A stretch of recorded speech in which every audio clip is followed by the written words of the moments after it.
রাজধানীর যাত্রাবাড়ীতে মশার কয়েল থেকে আগুন লেগে দগ্ধ হয়ে রাকিব মাতব্বর নামে ৩০ বছর বয়সী এক যুবকের মৃত্যু হয়েছে। বৃহস্পতিবার সকালে ঢাকা মেডিকেল কলেজ হাসপাতালের বার্ন ইউনিটে চিকিৎসাধীন অবস্থায় তিনি মারা যান।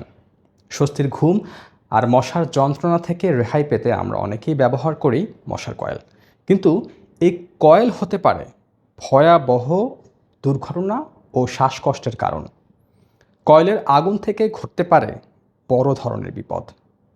বাজারে বিক্রি হওয়া বেশিরভাগ মশার কয়েলই থাকে রাসায়নিক উপাদান, যার ধোঁয়া একদিকে যেমন মশা তাড়ায়, অন্যদিকে তা শ্বাসকষ্ট, অ্যালার্জি, এমনকি অ্যাজমার মতো সমস্যা বাড়াতে পারে।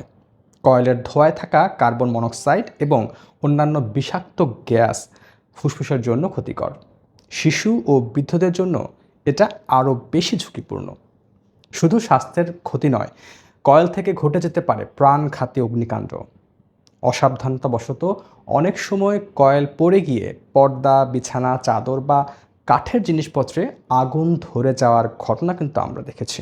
কয়েল সবসময় ধাতব স্ট্যান্ডে রাখা ভালো। পাশাপাশি ঘুমানোর সময় কয়েল জ্বালানো থেকে বিরত থাকার পরামর্শ দেন বিশেষজ্ঞরা। এছাড়া বিপদ এড়াতে কয়েলের বিকল্প হিসেবে ব্যবহার করতে পারেন ইলেকট্রিক মশার র্যাকেট, লিকুইড রিপেলেন্ট কিংবা মশারি।